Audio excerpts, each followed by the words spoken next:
In 2014, a man named Ethan and his wife Danny were spending a weekend together on Vancouver Island, which they had done many times before. The couple has a lot of experience on the island and just camping in general. Vancouver Island provides an optimal camping setting because of its mix of scenic beaches and dense forest. The couple had many successful camping trips on the island, until something truly terrifying happened to them on their final outing on the island. Ethan and Danny were far from any roads or civilization, enjoying the solitude. They set up camp on a beach a good distance from anywhere and kept a fire going. To get to the trail leaving the beach was a kilometer along the beach and 2 kilometers to the road through the forest. The couple had met another camper named Leon from New Zealand, who they ran into earlier that day on the beach. Leon was planning on sleeping in his van, which he parked back up on the road. The couple invited him down to the beach for a fire, and the 3 shared a bottle of wine, talking amongst themselves around the fire. This is where things started to get a little creepy.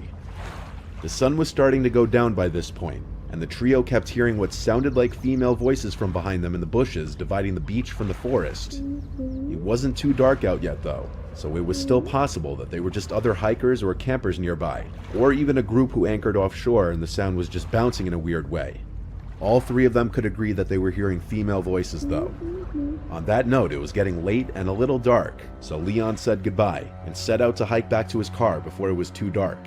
Ethan and Danny stayed by their campsite and stoked the fire because Danny was starting to get creeped out by the voices, which continued on into the darkness. It sounded like 2 female voices speaking, but whatever that was being said was unintelligible. It sounded to the couple like the voices were not far beyond the tree line now. They stayed up very late tending to the fire, and only when the voices had finally stopped, they decided to put out the fire and go to sleep in the tent. Before doing so, the 2 had scanned the cove with a flashlight several times looking for boats that could have been the source of the talking, but there was nothing in sight. It was around 3 a.m. when they laid down finally, ready to catch some shut-eye. But about 15 minutes after they laid down, Ethan and Danny heard footsteps in the area around their campsite, over by where the fire was. They came from the direction of the bushes toward the inland behind them, a direction that was not traversable by people. The couple lay there, hoping it was just a bear or any animal, because the only bears on the island are black bears, which usually are very timid around people. The footsteps went from the fire, then over to the tent, then back into the woods. 5 minutes later, the footsteps came back again to the fire, and now, clear as day, there were 2 female voices talking gibberish very loudly. Their communication was not resembling any languages known to Ethan or Danny, and they seemed to be talking over each other, having what could barely be considered to be a conversation at full volume in the dead of night very far away from civilization without using lights to navigate through the dense brush relatively quietly in a direction that seemed impossible to traverse on foot. The 2 voices moved from the fire pit area over to the tent, still talking at a loud volume. They stood over the tent talking for a few seconds, then went completely dead as night silent. They went back into the woods to never be seen or heard again. Ethan and Danny lay there completely frozen and afraid for a long time. They woke up around 11 a.m. the next day because of how late they fell asleep. They packed up first thing and never returned.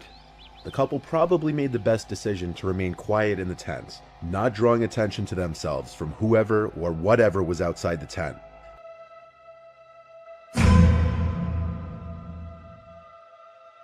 The following pictures you're about to see were taken by hikers Kylie Cashwell and John Stone, who both live in Eagle Mountain, Utah, a small town south of Salt Lake City. For the past few years, they had been exploring forests in search of interesting things, and one day they found it. One day Kylie was hiking in Cedar Fort, just 5 miles south of Salt Lake City.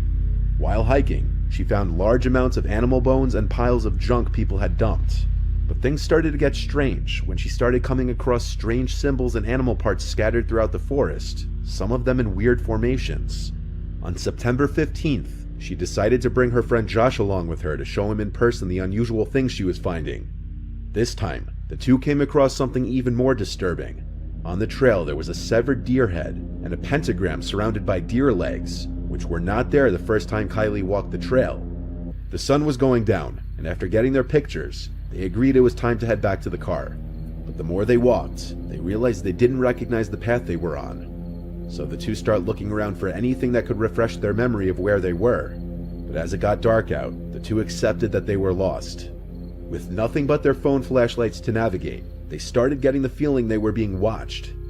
As they picked up their pace, the two started to hear the trees and bushes moving at least 20 feet to their right, made more concerning by the fact that there was no wind that night.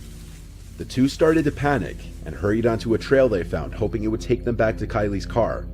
Just when things couldn't seem to get any worse, Kylie and Josh heard a scream so deep and horrific that it sounded neither human nor animal. The two sprinted down the trail, Kylie making a conscious effort not to look back, but Josh did. And Josh claimed to see a large black figure on the trail behind them, too big to be a human. The two made it to the car by some stroke of luck, losing whatever was chasing them. So they left the forest and went straight home. Upon doing research, Kylie found documents of common cult practices reported in those woods, as well as numerous murders and disappearances that happened in the area throughout the years. Like Ethan and Danny in the first story, Kylie has not returned since. Deep in the woods in northern Germany, two friends were hiking in an area formerly territory of the German Democratic Republic when they came across these strange periscope-like pipes protruding from the ground. Feeling either brave or foolish, they decided to investigate further. They discovered a doorway hidden behind several bushes, covered by a large wooden lid. What they found hidden beneath the ground is a pretty disturbing piece of history.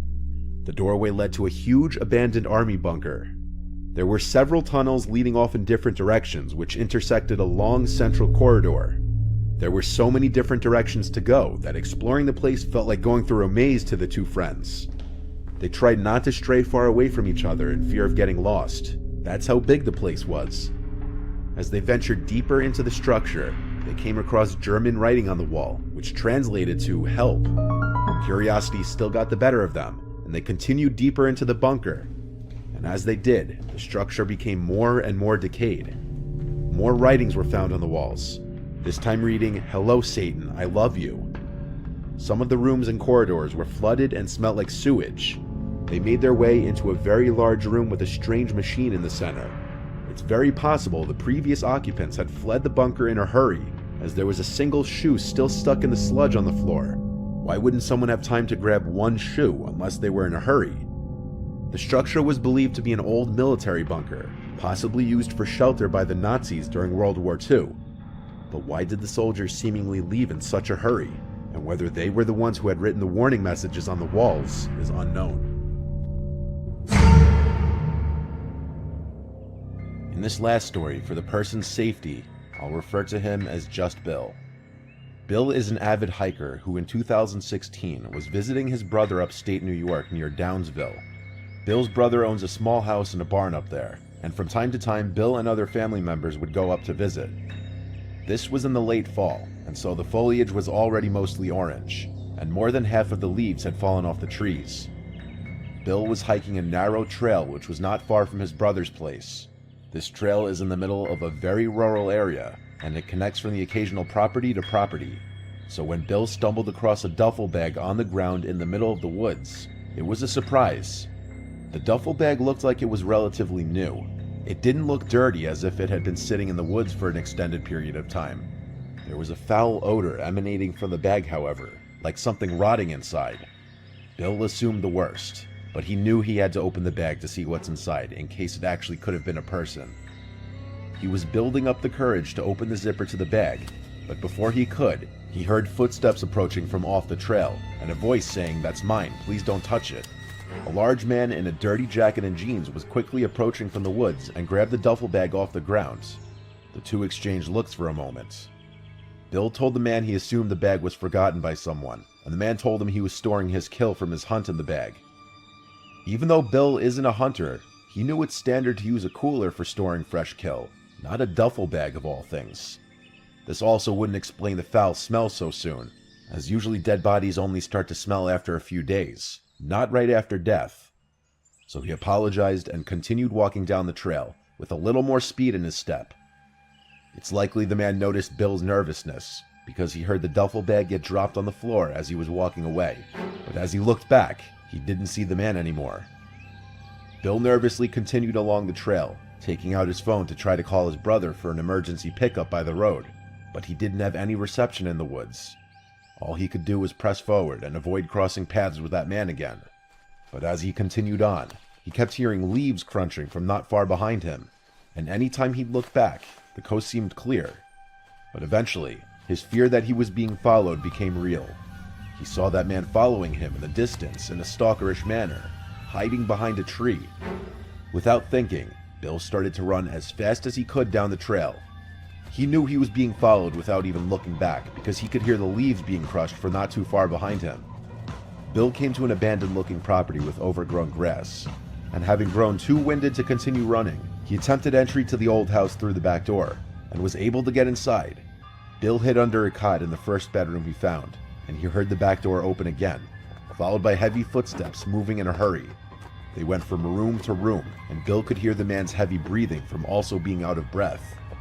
The man's footsteps came into the bedroom just for a second and left right after. He didn't look under either of the two cots. Bill heard the back door to the house open and slam shut again, but he laid under the cot for another half an hour, not taking any risks. He only got up when he realized it would be dark soon, and he needed to get to a road to call for help. He proceeded to leave the house and run down the dirt trail by the house that was most likely once used as a driveway, which led him to a road.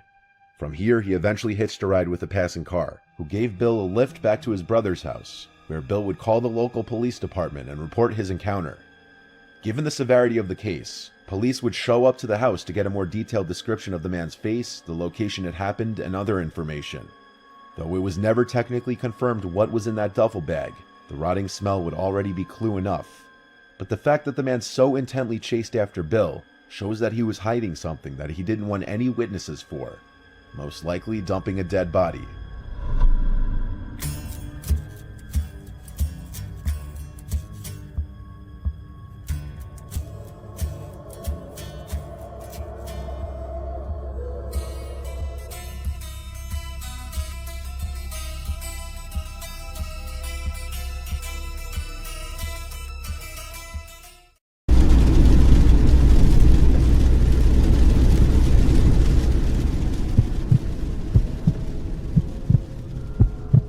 I need to provide some very brief context so the story makes sense. I go to a public university in California. It's part of the UC system. Some UCs like UCLA and Berkeley and Santa Barbara are much bigger, while others like mine are much smaller. Most of the big ones have their own version of what's known as a dedicated tour day, where all the incoming students go to that respective campus to tour it. But really, it's just an excuse for all the current students to throw crazy all-day parties. Berkeley's is called Cal Day, and Santa Barbara's is called Deltopia, just to give a few examples. Now, my campus is about a 2.5-hour drive from Santa Barbara, but it's sometimes customary for students from other campuses to make the drive to bigger schools for that one day. I've never really been one to party like that, so it was never something I did. But a few months ago, I realized it was my senior year and I'd never get the chance to go again. So when they asked me if I wanted to come with them to Santa Barbara's Deltopia, I decided to say screw it and just went. We drove down that Friday afternoon, the day before all the major festivities. The car was completely packed out. Hunter was driving, and the other friends joining us were Damon, Benjamin, and Armand. We're all above 6 feet tall, so the journey was painfully cramped, but it went by quickly with some good conversation and music.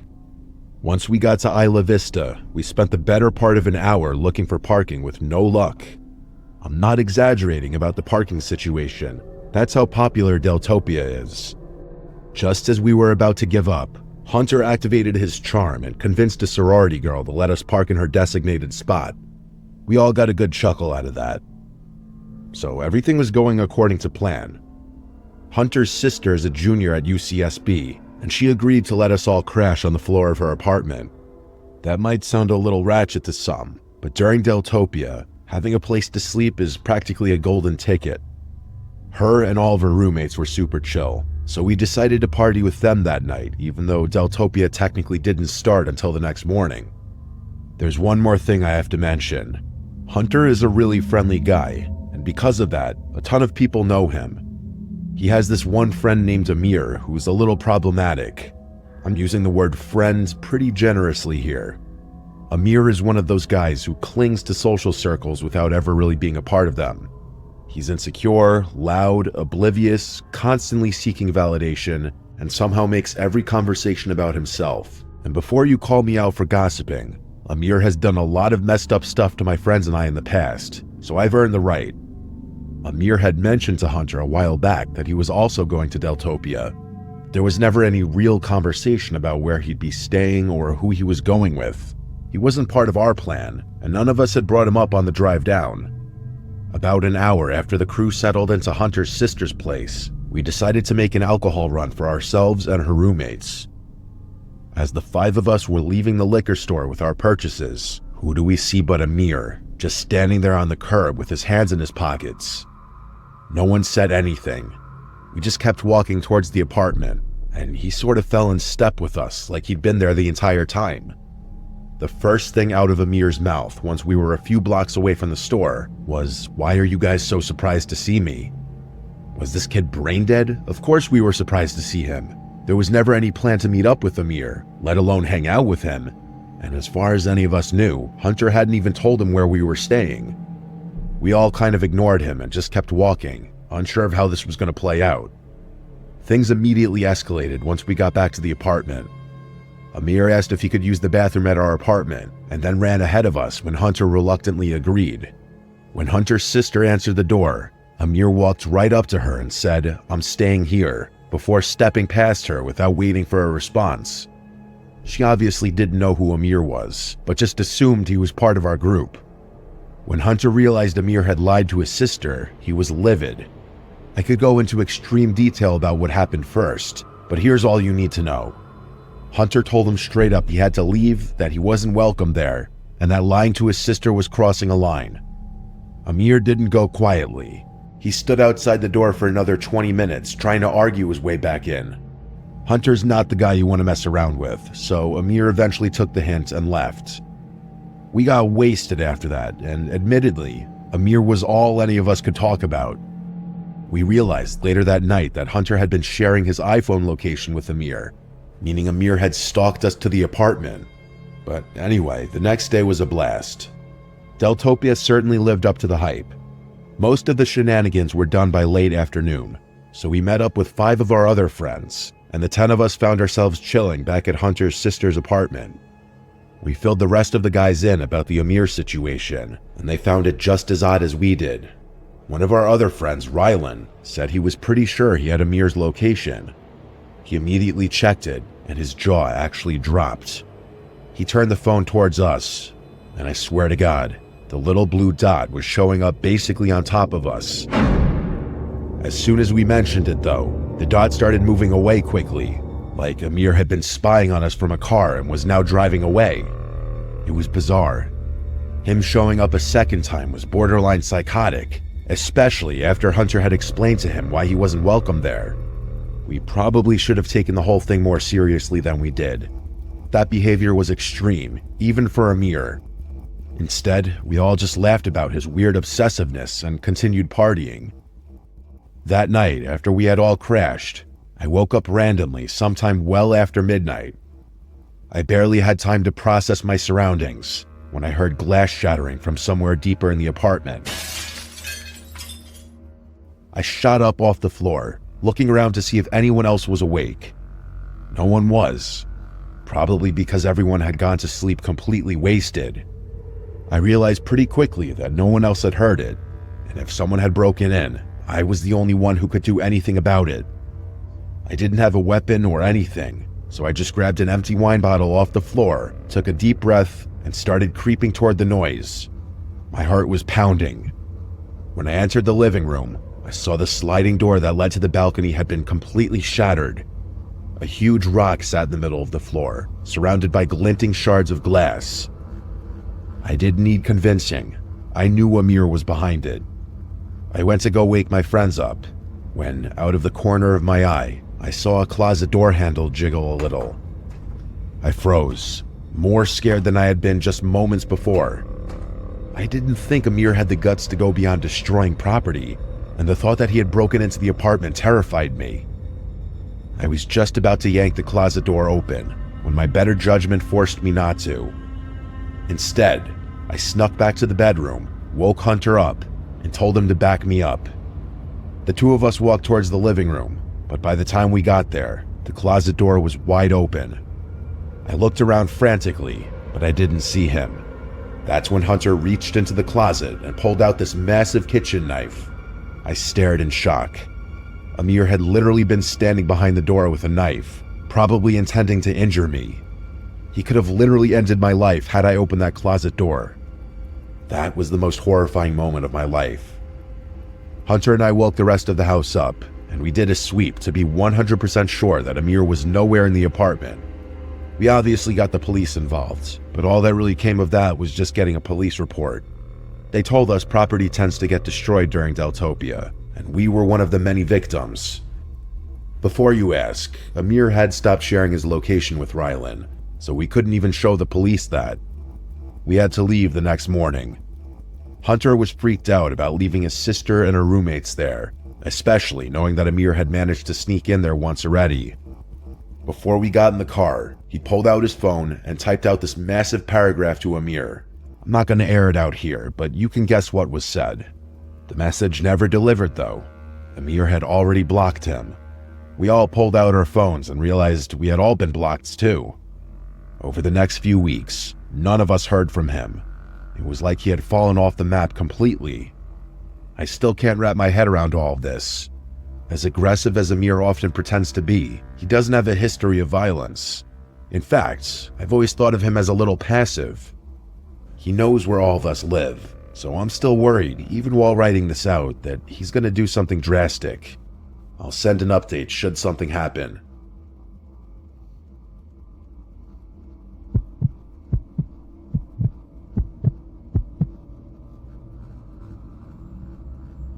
My name is Arthi. This happened a pretty long time ago, but I'd say I still remember about 90% of the details vividly. It was late April 1996. I was fresh out of basic training and I had just been assigned to an airbase as a communications specialist in San Angelo, Texas. Being stationed in Texas was great for me. I'm originally from Mississippi, and part of the reason I enlisted in the first place was to get as far away from home as possible. I was 24 years old at the time. My closest friends on base were a guy named Seabass and a girl named Kay. I've since lost touch with them, but back then the three of us were inseparable. It was a warm weekend, sometime in early April, when Seabass proposed taking a road trip to Austin for the day to experience a change of scenery. Kay and I were also getting sick of the base life monotony, so we agreed. Kay offered to drive, so we packed her SUV with our stuff and hit the road that same afternoon. About an hour into the drive, we were on a mostly empty stretch of highway when Seabass spoke up.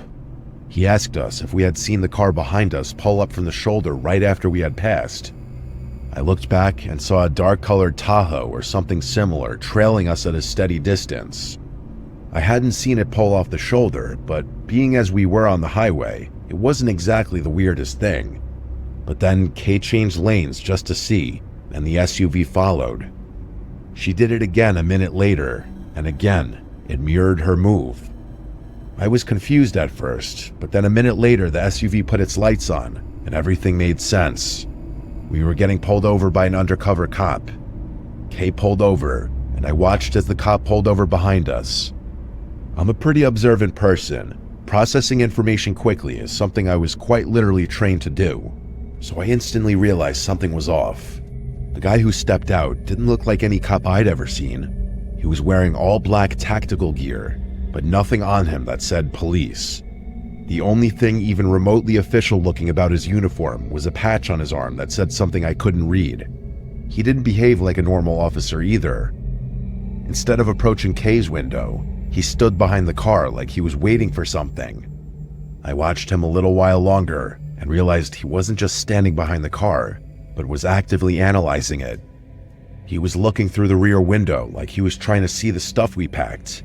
He was also checking out Kay's bumper stickers and her license plate. Seabass and Kay eventually caught on to the officer's strange behavior too, and Seabass rolled his window down before asking the officer if there was a problem. Instead of responding, the officer swiftly walked up to Kay's window and asked for her license and registration. Kay reluctantly gave it to him. He walked back to his vehicle and didn't return for a really long time. The three of us started whispering about how strange this whole encounter was getting, but we weren't sure what to do. After what felt like forever, The guy finally exited his car again, only this time, 2 other men stepped out with him. I could feel my heartbeat ticking up, so I did some focused breathing to keep calm. The original officer walked back up to Kay's window and asked her if her father was in the army or something. Kay asked for clarification, and the officer mentioned the US military bumper sticker on the back of her car. Kay laughed and said that she was the one in the military, then turned to Seabass and I and said, them too. The moment Kay mentioned we were all in the military, I noticed a shift. The guy at her window didn't say anything right away, but his body language stiffened. He glanced back at the other 2 men, who were still standing near the rear of the SUV, and then he glanced back at Kay. There was a weird silence for a second, and then he just told Kay that he was letting her off with a warning and to drive more slowly. He handed back Kay's license and turned around without another word. The 3 of them got back in the car, and before Kay could even start her engine, the Tahoe pulled off and sped away. The 3 of us were dumbfounded. Seabass couldn't stop talking about how those guys weren't real officers. They would have done something shady had we all been civilians. There really wasn't much more we could do, so Kay just got back on the highway. Austin was actually a really good time, and by the time we got back to base, we had all but forgotten about the stop. It wasn't until about a week later that I was reminded of it. I was sitting in the rec room watching the local news with Seabass when a story came on that made me freeze up. Apparently, a man and woman had been found dead in a ditch along a stretch of highway just outside of San Angelo. According to the reporter, the victims had been robbed and murdered, and investigators believed they were dumped there the night before. What really got me, though, was the next part. The vehicle found abandoned near the scene was a black Tahoe. Police confirmed it had been reported stolen months earlier, several states away. Seabass and I instantly went to find Kay, and the 3 of us agreed we had to tell the police about what we had seen. We told the police everything, and part of me felt a surge of guilt for not telling them sooner. Even to this day, I still think about how Kay's bumper sticker may have saved our lives that day. I can't help but think about how easily it could have been us in that ditch had we not been military.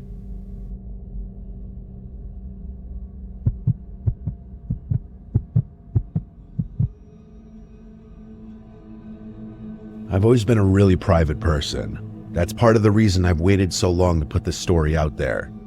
I can't think of many worse things than this story getting traced back to me somehow, but I was recently thinking about how it would be a shame to leave this earth without circulating it. So here it goes. I just want people to know that I'm really stepping out of my comfort zone doing this. About 10 years ago, I was on a solo road trip from West Patterson, New Jersey to Fort Worth, Texas. I was on the way to visit my parents, whom I hadn't seen in a while. I'd moved out of Fort Worth years earlier and hadn't been back much since, so this trip felt overdue. Somewhere in the middle of nowhere, maybe Arkansas or the edge of Oklahoma, I can't really remember exactly, my car started acting up. I tried to ignore it for a while, but eventually I had no choice but to pull over. There wasn't much around, just trees, open field, and a long empty road behind me. I popped the hood and started poking around, pretending I knew what I was doing. I didn't. I was just sort of killing time, but I didn't want to admit that I was basically helpless. I figured I'd poke around for a bit, and once that failed, I'd call AAA. I didn't actually have AAA, so I was really pissed because I knew they'd charge me an arm and a leg. A few minutes later, though, I heard a car pulling up behind me. It was a nondescript, white pickup truck.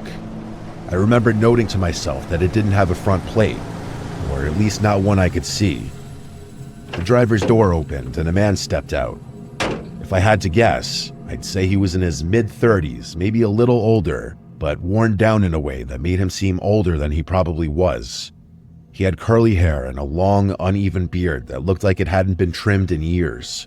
He seemed like the kind of guy you could tell worked with his hands a lot, if that makes any sense.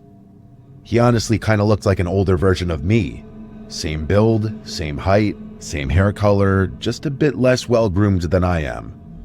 He walked over slowly, giving my car a once-over as he approached. He didn't ask if I needed help so much as assume it. Before I even said anything, he was already leaning over the engine like he knew what he was doing. I spoke up and told him what happened, then thanked him for stopping to help me. He told me he was a mechanic, and based on how quickly he got to work, I didn't question it. I was already thinking about how I could repay him for the help when he said something that kind of surprised me. After a minute or two of fiddling, he stepped back and gave the engine a look that didn't exactly inspire confidence. He muttered something about needing a compression tester. Apparently, without it, the car wasn't going to start no matter what. Then he glanced over to his truck and said his friend, another mechanic, might be able to bring one over. I honestly had no idea what the part even was that he was talking about, but he seemed genuine, so I believed him. I thanked him again, and he pulled out his phone, presumably to call his buddy. He froze up for a few seconds while looking at his phone screen, and then put his phone back in his pocket, saying it was dead. He then asked if he could borrow mine to make the call. I didn't even think twice about it. I pulled my phone out of my pocket and handed it to him without a second thought. He took it with one hand, and then, almost in the same motion, he reached into his jacket with the other and pulled out a gun. I instantly knew what was about to happen. He didn't say much, just told me to sit down on the shoulder and not try anything stupid. His voice didn't shake. He'd clearly done something like this before, or at least thought about it enough for it to seem practiced. I did what he said. The whole thing felt strangely calm, like we were both just going through something totally normal. He rifled through my pockets and took my wallet, my backpack from the passenger seat, and even had me show him the password to my phone. Then he drove off, and that was that. I had literally just been robbed on the side of the road. I know I'm speaking about it calmly now, but you best believe I was livid at the time. I don't think even now I've ever been more angry in my life. Unfortunately, there's more to this story. Much more. I'm not going to get into too much detail, but someone eventually did stop and help me. After getting my car started, they were even nice enough to give me directions all the way to my parents' house so I could do it without my phone. I made it to Fort Worth later that night, and given the circumstances, my visit with my parents was actually really nice. The next few weeks were a blur of canceling cards, replacing IDs, updating passwords, and basically recovering everything I'd lost. It was annoying and time-consuming, but I eventually squared away as much as I possibly could, and I got on with my life. Fast forward like 6 months, and that's when things started to hit the fan. One day, I got a letter in the mail from some bank I didn't recognize. It was addressed to me, thanking me for opening a new line of credit. I figured it was a scam at first, or just some kind of junk mail, but then another one came. This time from Best Buy, with a card I'd supposedly opened and already racked up over $1,000 on. The charges were all from a random town in Tennessee. At first, I was more confused than anything, but that's when it hit me. I had forgotten until that exact moment that my social security card was likely in my wallet when I had gotten robbed, and now the guy who had robbed me had everything he needed to become me. The next month of my life was a living hell. My credit report was a mess. Hard inquiries, new cards, balances I didn't spend. It felt like every day there was something new. If any of you have dealt with identity theft, you know how hopeless it can seem. I filed a report with the FTC, placed a fraud alert on all 3 credit bureaus, and even froze my credit. I went to the police and gave them everything I had, but without a name or a license plate, they apparently couldn't do a thing. I filed a formal report anyway, just to have a paper trail. I even called the local police departments in each of the towns where fraud had occurred. I followed every step you're supposed to follow, but somehow it wasn't enough. Things kept escalating. Whoever was stealing my identity was being extremely cautious about it. A few weeks later, I got a call from my health insurance provider. Someone had received emergency care under my name at a hospital in Georgia. It wasn't just a billing issue. There were now records in my file that didn't belong to me. Stuff that could actually screw me over if I ever landed in the hospital and couldn't speak for myself. I obviously reported everything to the police again, but that was the last straw for me. I decided to take matters into my own hands. From then on, I transformed my whole lifestyle and spent every ounce of my free time trying to track down the perpetrator myself. I set up Google alerts for my name and any recent cities tied to the fraud. I checked my credit report constantly. I scanned forums and dug through social media. I did everything I could think of. One night, on a whim, I decided to start checking Craigslist. I focused on cities tied to the fraud, places where charges had shown up from or mail had come from. After looking around for a while, something caught my eye. It was a posting from Jackson, Tennessee. The listing was for a bunch of used power tools and some other miscellaneous items. I wasn't sure why it stood out to me so much, but the longer I looked, the more familiar it seemed. And then it clicked. Everything listed matched up perfectly with some of the things that had been charged to that Best Buy card. I sat there for a while, unsure what to do. Eventually, I responded to the listing, saying I was interested in a couple of the items and asked if they were still available. I debated trying to attach a tracker link or something clever, but I didn't want to spook whoever it was. If it was him, and he got even a hint that someone was onto him, he'd vanish. So I kept it simple. To my surprise, it didn't seem like the guy was onto me at all. After exchanging some emails over the next few days, he gave me a time and a public place to meet, and he told me to bring cash. The meeting was supposed to be the next day. I debated driving all the way to Tennessee myself, but I couldn't bring myself to. There's no telling what I would have done to that guy had I seen him in person a second time. So instead, I called the police department in Jackson to see if they remembered my case. They did, and I basically pleaded with them to help me out. I gave them everything I had and damn near prayed. By some miracle, they told me the details lined up just well enough for it to be worthwhile. They said they'd at least talk to him and see if there was any information they could get out of him. The next day, after a little back and forth, I got the guy to tell me he was driving a red pickup truck. I communicated that with the police and waited. After legitimately several hours, they called me. When they told me what had happened, I wanted to drop on my knees, I swear on my life. The officer told me that as soon as the guy spotted the patrol cars near the meetup spot, he immediately sped out of the lot. He didn't even try to play it cool. That alone was enough to raise red flags, so they followed him. Not long after, the guy ended up losing control of his truck and crashing into a ditch. It wasn't a major accident, but it was enough to get officers legally involved beyond just a casual questioning. According to them, he was a total wreck, visibly shaken, panicking, talking in circles, you get it.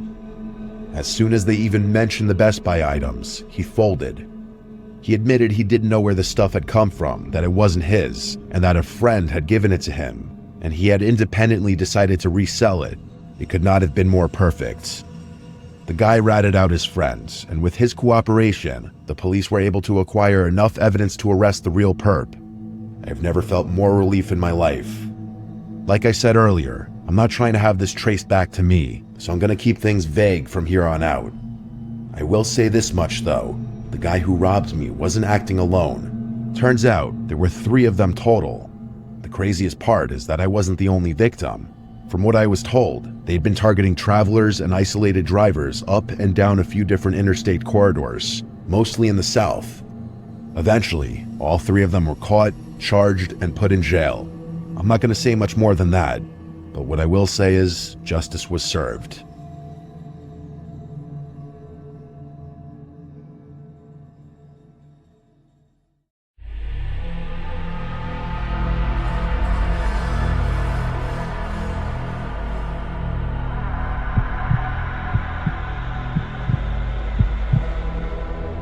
Has anyone ever had sleep paralysis before?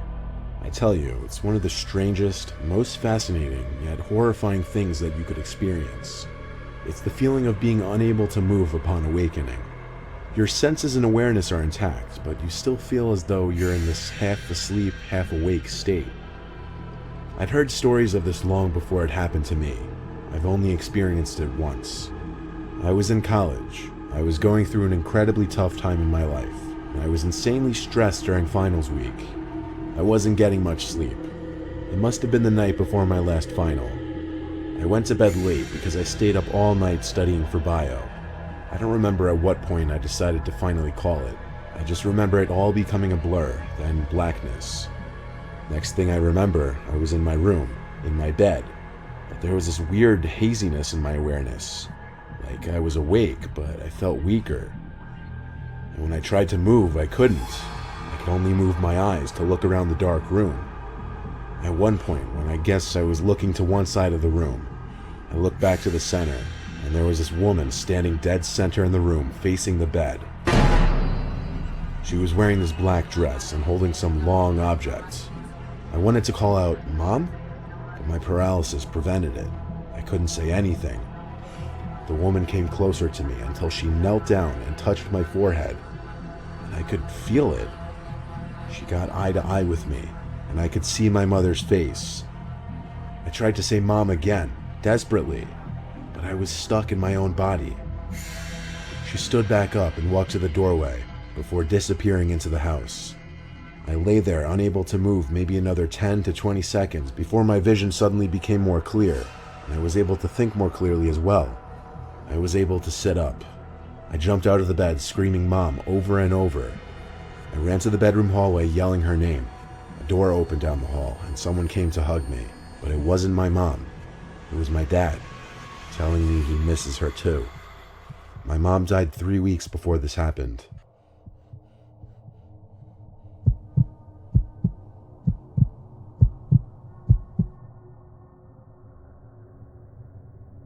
You know what I love about dreams? How vague and how bizarre they can be. You feel like you're in this separate world where things can just make no sense. Now, what about when that unearthliness transcends into the quote-unquote real world? You'll see what I mean in a minute. I was in REM sleep having this bizarre nightmare about being followed by some weird creature in the middle of the woods. The dream became fuzzy though, and I kind of woke up from it. I say kind of, because while I was out of the dream and back in my bed, I couldn't move a muscle on my body. I started hearing this faint, weird noise. It was this indescribable, robotic, yet alive type sound. It started light and soft, but it repeated every 3 seconds. I noticed it was getting slightly louder every time. I felt like the sound was getting closer. It got so unbearably loud in my head, I just wanted to scream, but I couldn't. Then my eyes locked onto the closet door, specifically the crack in the closet door, which I never leave open ever. There was this distorted face of a man looking between the crack, with this unhumanly large open-mouthed smile, and every time I heard the noise, it seemed as if the closet and the face were getting closer, until the closet door slammed shut, and everything went silent. I regained control of my body shortly after that, and the first thing I did, even though I was 24 years old, was run to my parents' room to get my dad to check the closet with me. There was nothing in the closet though, or the rest of my room. My dad seemed pretty confident that what I just experienced was sleep paralysis, and that he had experienced it once as well. Didn't make me feel any less disturbed about what I just went through.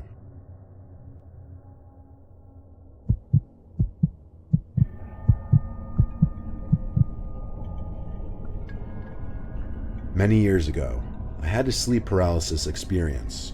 I knew there was a thing in my closet, something really evil, but I also knew I was dreaming and I should face my fear. I tried not to look directly at the closet door, but if I moved my eyes, my head would turn away. No matter how hard I tried, I couldn't look directly at it. Then I woke up in a cold sweat. At first I felt really relieved that it was over, but very shortly I realized it wasn't a dream, and there was really something in the closet. I was laying on my back and couldn't move, and I didn't really hear it, but I could kind of feel the sickening laughter wash over me in waves, emanating from the closet. All of a sudden, the thing throws a human head at me, and it lands on my chest face up. It was this girl I knew in high school. Up to this point, I was kind of holding it together, terrified but not panicked. Well, I lose it now. I can't even scream. All I could do is make these grunting sounds and moaning noises. I'm wriggling and straining, trying to rock from side to side to get it off me, but I can't move. This seemed to last maybe another minute or two, and then I really woke up. It was so traumatic that for weeks I would be scared when I woke up that I wasn't actually awake, and something horrible could happen at any second. It still makes my skin crawl when I think about that laugh. The thing is, I never heard of sleep paralysis or night terrors at that point in my life. I thought I was losing my mind.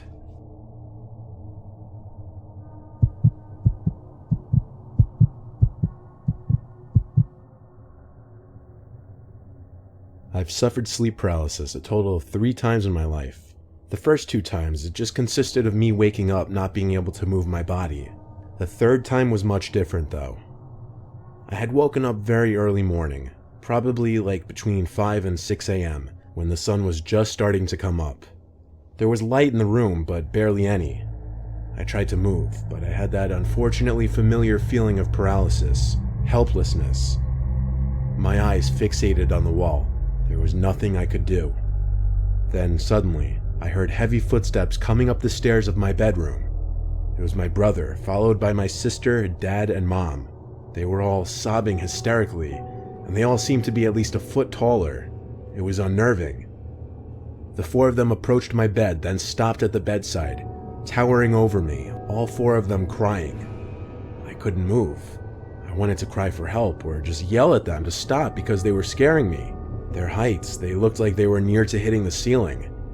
Then, just as quickly as they entered, all four of them turned and walked back down the stairs. I could move again, and so I ran down the stairs to follow them, but they weren't in the outside area. I went to each of their rooms one at a time. All four of them were fast asleep. My heart was racing because the most surreal, unnerving thing just happened to me. I had to lean on the wall to gather my thoughts for a second, breathing heavily. Falling back asleep was futile the rest of the night. I lay awake until the sun was fully up. A few days later, I was struck by a speeding car when crossing the road with friends and ended up with 3 broken bones and a fractured thigh bone. I was hospitalized for a week, and at one point, all 4 of my family members stood next to my hospital bed, looking down at me, my mom being emotional and crying. It was almost the same image from my sleep paralysis. I'm not superstitious at all, but if I were, I would 100% believe that dream was some kind of sign, or some kind of prediction of the future. In fact, I just got chills writing that last sentence, thinking about it.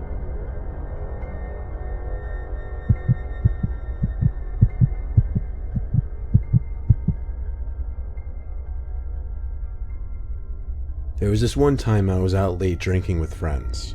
It was some point in the summer of 2016. We were kind of just walking around town and then around the neighborhood when one of my friends spotted someone hiding in a bush. He pointed and said, "Look," and we all walked a little closer to get a better look. We could see what he was talking about, but just barely. It was bizarre, like someone hiding in this bush in front of this house. When we got too close, apparently, this weird, off-putting sound started coming from the bush. So we all screamed and laughed and ran away. We screamed because it was scary, but laughed because at the same time it was bizarrely funny. And there were a lot of us, so... Anyway, we walked back to our houses respectively, assuming whoever was in that bush was just messing with people. I fell asleep pretty easily that night since I was drunk, but next thing I remember was waking up to the near pitch blackness of my room. I couldn't look at the clock to see what time it was because I literally couldn't move. I was in a sleep paralysis state. I looked around the room with my eyes only and started to hear a familiar noise, the noise we heard coming from that bush. Then I looked straight in front of me, at the foot of my bed, and what I saw was pure nightmare fuel. It was what appeared to be this floating, grotesque, horrific head of a demonic ghost-like thing. As it got closer to me, I realized it wasn't floating. There was a body, but its body blended in with the blackness of the room. Its mouth hung open, and it just kept making the familiar noise from the bush. It got mere inches from my face before it suddenly just faded away, and I was able to let out a scream and move my body. I sat in my bed, panting and heart racing.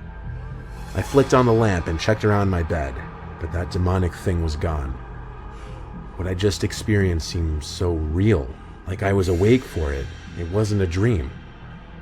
I told my parents about it the next day, and they agreed with me that it was sleep paralysis, though they had never heard of anyone seeing freaky shit like that before.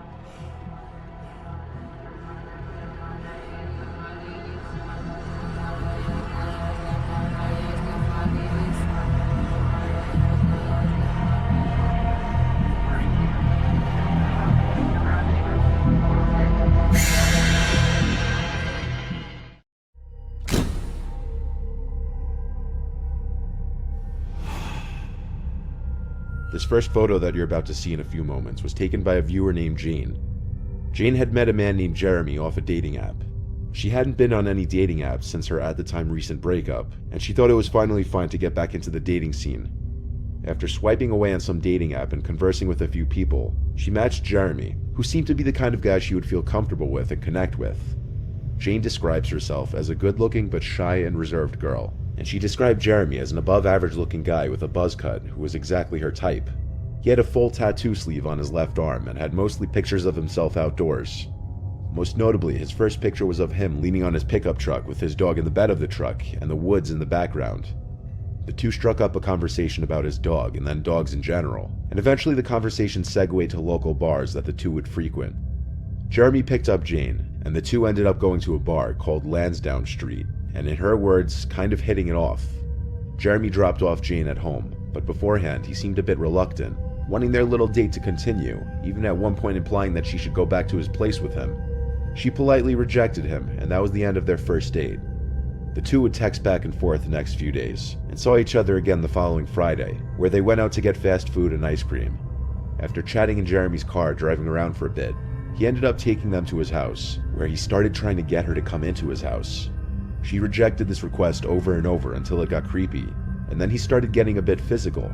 Jane said she didn't know if he was trying to physically remove her from the car or if it was him trying to make some kind of physical advance on her. Either way, she shoved his arms off of her and left the car, walking quickly down the street. Jeremy called her a few times, but she ignored him and kept walking. She had her older brother Chris come pick her up. Shockingly, after a long back and forth over text, Jeremy cursed Jane out, but then minutes later switched his tone to apologetic and regretful. Jane blocked his number, figuring he was not what he initially seemed and he might be crazy. Now this is when the photo that I mentioned earlier comes into play. That night, Jane was awoken to a sound outside her window. It was the sound of the recycling bin full of glass and cans on the side of the house being kicked. It was late at night, so this was cause for alarm. She got out of the bed to look out her bedroom window. Upon lifting up the blind and looking around outside for just a second, she saw something that made her stomach churn. In this picture that she took, you see Jeremy standing in the darkness with his hood over his head, facing the window. She managed to not scream and be brave enough to take this picture when she saw him out there. Jeremy tried opening the window when he was seen and started yelling Jane's name repeatedly. Jane screamed for her brothers and her dad to help, and by this point Jeremy had taken off. According to Jane, the whole block had to hear his 8-cylinder pickup truck flooring it down the street. Tempted to text Jeremy threats of calling the police, she showed restraint and brought the info to the police the next day and filed for a restraining order using the text and pictures as proof of reason. She sent a photo of the restraining order to Jeremy, which went unresponded to because she never unblocked him. What Jeremy planned to do at Jane's window is not exactly clear, but even if it wasn't to break in and he wanted to talk to her, that wouldn't be okay either, and after the toxic messages he sent her, nobody would assume he's a completely level-headed individual. In fact, those messages, mixed with his sneaking around her house in late hours of the night and coming to her window after being blocked, suggest he might have been a dangerous individual. What you're looking at right now is one of the many dolls made by Anatoly Moskvin, a Russian former journalist and college professor with expert knowledge of cemeteries. As a child, Anatoly began wandering through cemeteries with friends for fun, and as time went on, he developed a fascination for the dead. Decades later, this fascination led to a hobby of collecting dolls. But this hobby hid a macabre obsession that drew upon his particular interests, digging up the dead and making dolls out of their corpses. Yes, the doll you're looking at is actually made out of a dead body. After making his human dolls, he kept them in his home as his companions and possibly lovers, evident by some of the stuff he wrote about his dolls. For example, "I kissed her once, then again, then again." But the really disturbing part of this is that the dolls were in majority made from little girls aged 3 to 12, and he would apply lipstick and makeup to many of their faces. He even marked the birthday of each of his dead victims in his bedroom. His self-proclaimed expertise on cemeteries wasn't a lie, as he was able to desecrate countless graves in his hometown while evading police for years until he was finally caught after the increasing suspicion at the growing number of defiled graves in the area. When police searched his home, they found 26 life-size dolls, or rather mummified corpses, scattered throughout the house. But the police didn't know they were corpses at first, until he openly admitted to it. His parents, who lived in the same flat as him, claimed to know nothing of his activities. His parents and others who had seen the dolls stated that they did not suspect that there were dead bodies inside, but then again, who would? Not even the police suspected the dolls to be bodies at first. His parents said they thought it was just his hobby to make such big dolls and did not see anything wrong with it. During a hearing in which he sought to be released from a psychiatric hospital to care for his elderly mother and live with a new girlfriend, he refused to apologize to his victim's parents. In his mind, he thought he was doing something good, as he stated he felt great sympathy for the dead children and thought that they could be brought back to life by either science or black magic. He even went as far as to shun the parents for leaving their daughters in the cold, whereas he took them into the warmth to be reborn. Anatoly dried the corpses using a combination of salt and baking soda, and then stored the bodies in secure, dry places in and around cemeteries. Once the bodies dried, he carried them to his home, where he used various methods to make the dolls, in an attempt to give the children functional bodies to be used when he eventually discovered a way to bring them back to life, feeling that their physical remains were too decayed and ugly for them to feel comfortable or happy. While some of the parents want Anatoly locked away behind bars for life, it was determined that he suffered a form of paranoid schizophrenia and has since been held in a psychiatric hospital. From his perspective, he may have thought he was saving a bunch of young girls, but from any other perspective, it was a horrific, downright disturbing thing to do. The picture you're looking at right now is of Amy Reeves and her baby sister. The backstory behind this picture isn't as cute and wholesome as one would imagine. On this day, Amy was taking her sister out trick-or-treating for Halloween. Amy lives in the backwoods of Texas. She moved from Houston to a small town closer to Galveston, as she described to be about an hour drive towards the southeast coast. Amy's move from the big city to a very small town was much needed for her, as she was sick of the city life, and settling into a very small home with 2 acres was a nice change of scenery for her. However, she kept noticing something completely eerie from the moment she moved into the house. It had nothing to do with the property or the home, but rather something outside the home. She kept noticing every time she would pull out of her driveway, a car would follow her and go the exact route she was going. She would ignore it and move on with her day at first, but it kept happening every single time that she would leave her house. In one of the neighboring houses, the same vehicle would pull out of their driveway whenever she would pull out of hers. She very soon started to suspect that there were some ill intentions there. However, for a while, she kept ignoring it and still moved on with her day, hoping it would stop eventually. When she was returning home from work one day, something in her gut told her to take a different route home, so she listened to her gut and took a different route. Instead of taking the highway, she took the service road towards the entrance of her little neighborhood. Instead of driving straight through the neighborhood to take a left, she took a slightly sharp right at the entrance and took a 3-minute longer route back home. But even on this detour, she eventually spotted the same vehicle in her rearview mirror. As she started to speed away to try to escape the car, it started flashing her aggressively. Eventually she makes a left turn and the car doesn't seem to follow. She proceeded home, and just as she thought she was safe and the stalker wasn't around, she realized she was wrong.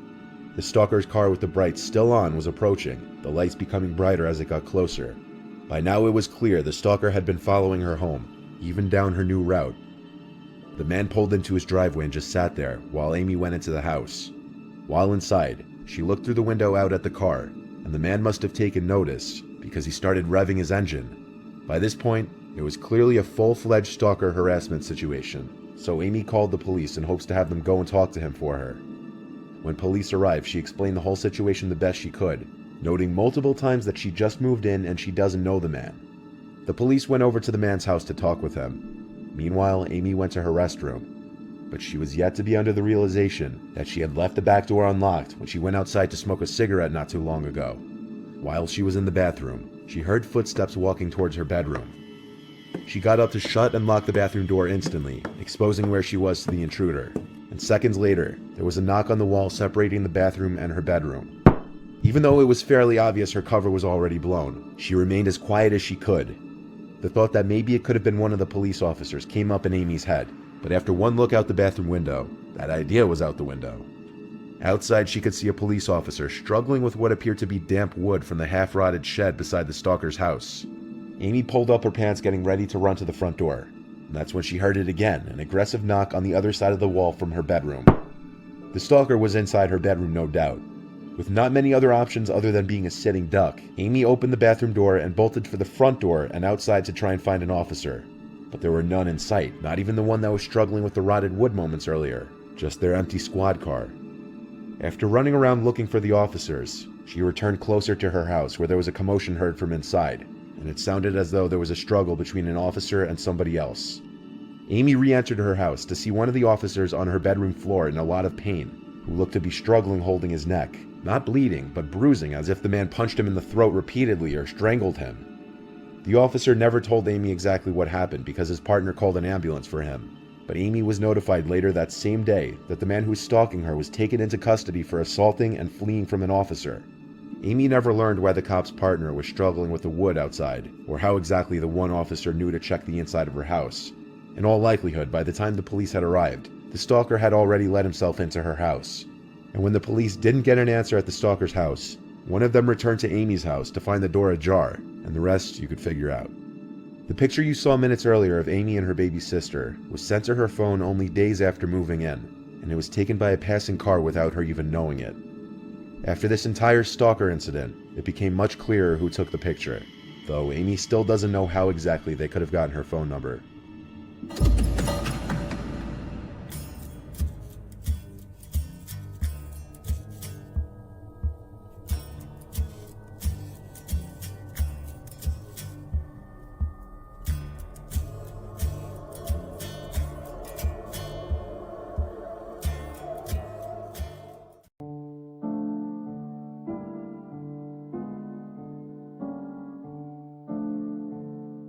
On Christmas Day 1996, 32-year-old Patty Vaughn left her home in La Vernia, Texas and never came back. Her car was found 15 miles from her house, but her body was never discovered. The only thing that she left behind were bloodstains all around her house and 3 children, all who were playing in their house at the time and didn't notice she was gone until hours later.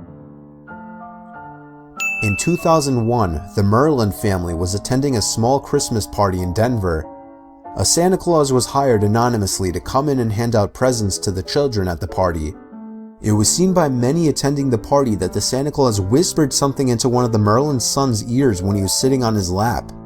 A few minutes after the Santa said his goodbyes and left the party, the young Merlin boy left the firehouse that was hosting the party as well, only to never be seen or heard from again. The anonymous Santa also disappeared without a trace. Tracy Mertens moved from Birmingham to Rochdale with her boyfriend Joey Cavagna and their 2 young children. On December 23rd, she went back to her old flat to fetch some things when 2 men came inside the flat and abducted her. The men took her to the town of Eaton, placed her on the steps in front of a church, and burned her alive. She managed to stay alive long enough to tell the story and kept repeating what the men were asking her, "Where is Joey?" before they set her on fire. Joey debunked ever having known anyone who would have done this to his family. 19-year-old Rhonda Hinton was murdered on December 22, 1981 after attending a company Christmas party.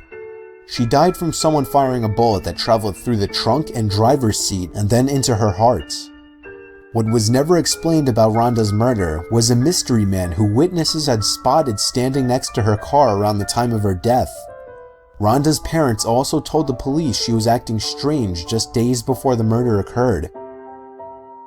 During the 1960s and 70s, the city Warminster in England was known as a place where UFO sightings kept happening. However, the sightings were not initially flying objects, rather unexplained sounds. The most curious case was of Marjorie By, who was on her way home from a Christmas church service when she was knocked to the ground and paralyzed by the strange vibrating noises. She described the experience as being pinned down by the invisible fingers of sound. She never recovered. Jared Betterson and Susan Klingel lived in Dearborn, Michigan with their daughter Nicole. Soon after Nicole turned 2, they were in a car accident and Nicole's mother Susan passed away. Jared then remarried to a woman named Barbara with whom he decided to move, but never saying where to exactly to his family or his late wife's family. Ever since that move, Nicole was never seen again, and Jared and Barbara were only found after they both committed suicide 20 years later. The only thing left behind them was a note saying they were sorry for all they've done. In 2007, in a small town in Arkansas, there was an unknown man dressed as Santa Claus walking around town that left gifts on about 6 people's stoops. 5 of them were later revealed to be old useless toys and other junk, while Jamie Frester and her husband received a package containing a series of papers. Most of them consisted of nothing but old office papers dating back to the 80s and 90s, but there was one note that stood out due to its large writing. It said simply, "I'm sorry for whatever happens to your son." 2 years later, their 12-year-old son Chris was hit by a car while crossing the street on his bike and suffered fatal injuries. The car that hit him did not stop to help and was never identified. To this day, it was never learned who the mysterious Santa Claus was, or if that note was purely coincidental. 38-year-old Lockhart, Texas resident Latricia White was spending Christmas of 1994 with her boyfriend Lee Wackerhagen and his 9-year-old son Chance. Lee was supposed to drop off his son to his mother on Christmas Day, but decided to keep him for a few more days. A few days later, Lee's girlfriend Latricia was found dead in their apartment, and Lee and his son were never seen again. The police suspected Lee killed Latricia and ran, taking his son with him, but their suspicions were never confirmed, as Lee was never found. Everyone who celebrates Christmas knows the song A Visit from St. Nicholas, or better known as 'Twas the Night Before Christmas. However, the origin of this song has a fair amount of mystery links to it. For many years, no one knew who wrote it. A Visit from St. Nicholas was sent anonymously to the Sentinel, a newspaper in New York, and first published on December 23, 1823. It's still not established who wrote it, as several men came forward saying it was them, but literature experts were never really able to determine who was telling the truth. The original author was finally determined in 1837 when Clement Clark Moore claimed authorship.